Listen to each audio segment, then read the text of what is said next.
Okay. Hello to all my beautiful people. Front, center, back, everywhere. You guys are great. Happy you're all here. So, some of this is new, some of this is old. It's a little bit of both, and I hope you enjoy it. Pardon me, but could I ask about your scars? All of them. The lightning tattooed white ones streaming across your summer tan, horizontal sheets of rain. The pink ones you're still afraid to showcase, still too fresh to stake claim for.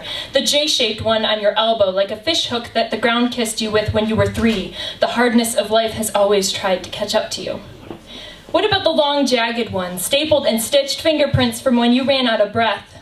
The one you swore you'd never show.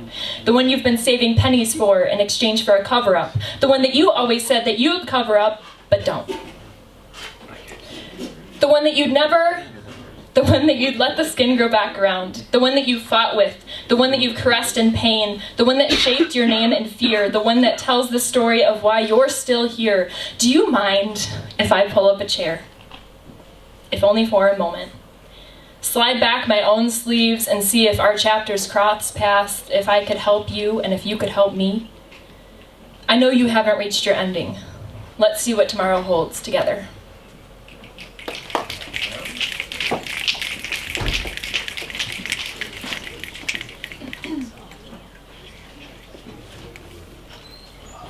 $4 tickets is what it costs to have your insides scrambled for fun. 4 tickets, please. Cigarette-stained grasp opened wide, receiving a lazy goatee smile. My budding maturity I quickly tucked behind my ear while I fastened my seatbelt, holding tight to my butterfly glee. It wasn't long before I would be flipping on my own ride for free. So we sit. Every one of us rusted into the buckets of our carnival rides, roller coasters, and crazy trains. There are no lines. There is no freedom. So we sit and forever whisper, 4 tickets, please. Sure.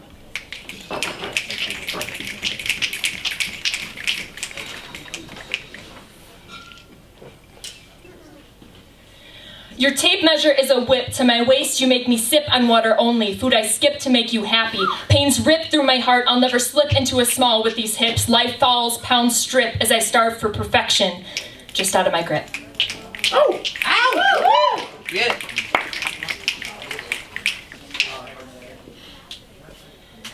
To the drunk girl, wobbling on her feet, can't hold herself up, but still keeps the beat of the music. To the drunk girl, pounding shot after shot, clinking drinks together, she's forgotten the thought of how many. To the drunk girl, making eyes at the boy, knowing he's wasted and she'll just be a toy for the night. To the drunk girl who never gets numb, there's no amount of alcohol to keep her safe from her reality.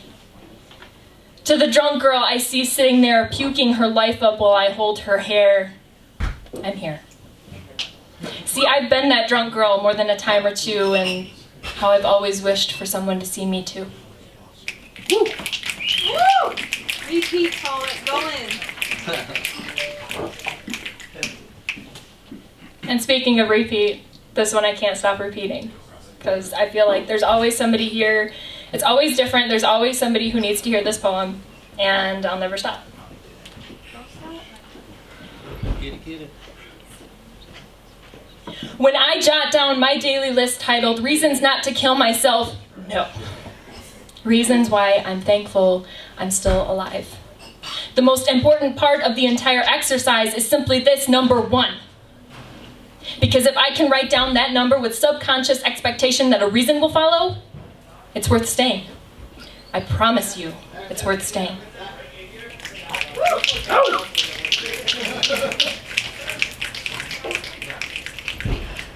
Go in, poet.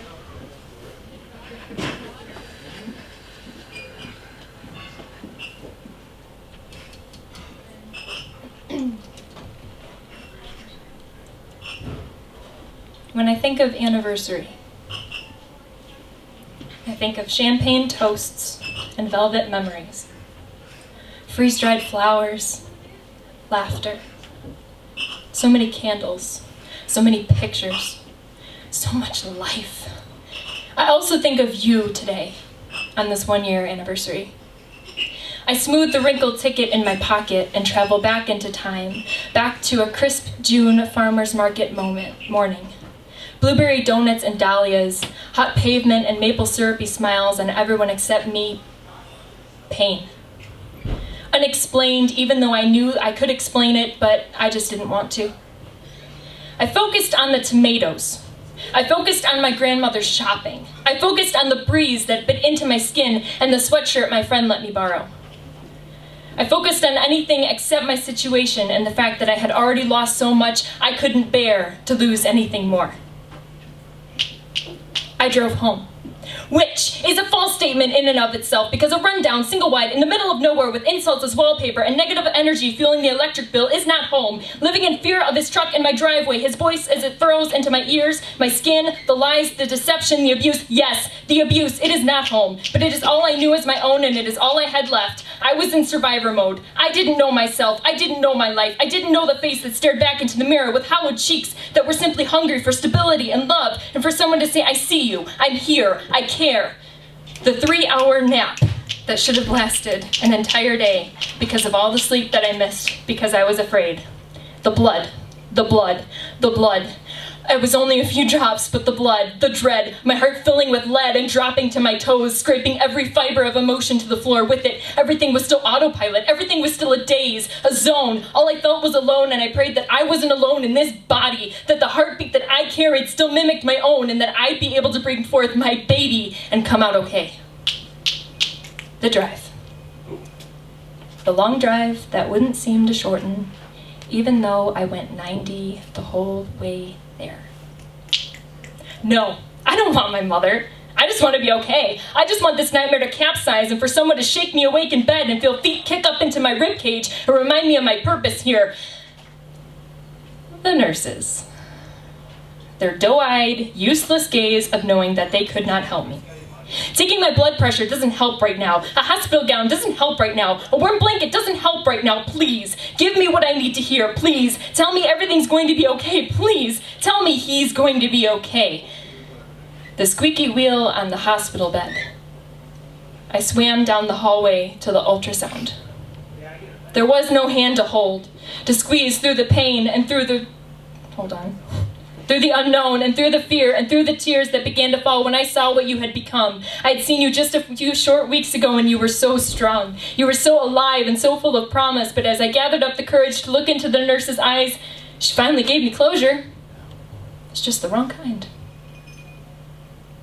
I'm sorry. There's no heartbeat. Miscarriage. Spontaneous abortion. Failed pregnancy. I drowned in the hallway on the way back to my room.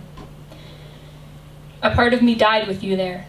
The tears, the pain, my hand gripping my stomach in vain, knowing your tiny bulge was not going to grow anymore. I heard Mom crying. I gripped the sheets and ripped at my bracelet, and I just wanted to go home. I didn't know what home I meant anymore. I just wanted to be with you. I ran 8 miles the next day. I didn't know what else to do but move away as fast as I could from the tsunami of my crashing world. I couldn't deal with it. I couldn't deal with losing you. You were all I had left. You were what had kept me going for this long. Mosquito bites. Hopelessness. Worthlessness. Numb. I passed you the next day. I held you and cried. I couldn't recognize you, but I knew. The blood, the anger, the rush of failure and defeat, the pain, the labor. It was never supposed to be this way. You were never supposed to go this way. Heating pads, sleep, too much sleep. I saw newborns and cried. I saw diaper commercials and cried. I heard the word pregnancy and secretly wanted to die because I felt like a failure. The mystery of how to cope with missing someone that I had never met. How to grieve when I still couldn't understand what that you had left. Why you had left. I held dolls. I wrote. I bought flowers. But nothing helped. Nothing dulled the sting of losing something that I had never got to truly have. I named you, and it brought renewed grief, but peace. Noah. Noah James. Your name flooded the hole in my heart. How beautiful you were. How beautiful you are. How much I miss you and how much I wish I could be where you are. How much I don't understand why the Lord takes precious babies like you too soon, but know that your mama loves you endlessly. I might not know how to sometimes, but I'm learning. and he's giving me so much peace. Here we are, 1 year later, June 2nd, 2019. There is pain, but it's not the same. There is a pang of loss and a sting that penetrates but does not consume, because I know that you are held by the most perfect hands. You are in the presence of the mightiest King. You are free of any of the suffering here, and as your mom, I couldn't wish anything more for you than a life without knowing pain. I remind myself that today that you're not dead, you're just not here with me. I know that you're safe. I know that you're cherished and nurtured and loved beyond any of my ability. I know that I can look up any time at the stars in the night sky and remember that you're okay. I may not get to be your mother here on earth, but I will do my very best to wait. I'll wait for the day when I don't have to simply hold this title, but hold you in my arms. I have faith I'll see that day. I have peace and patience that it will come when the Lord is ready for me. But until then, you have given me a love that is beyond the depth of this world. You have given me a love so selfless, so pure, that it has changed me. You have changed me. I would never wish for any of this history to be erased. I trust that I am where I need to be in this moment. I trust that the Lord will use you through me. I trust that one day I may be able to carry a baby that is just as special as you are, and that the Lord will let them stay with me. But for now, I will wait. I'll take deep breaths, lace up my shoes, and hike 6 miles to remember you today. I'll hold your ultrasound picture in my hands and smile at the memory of your heartbeat. I'll use this space to grow in ways never possible before. I'll rest not in the hardest part, but in the sweetest place. Love, Mom.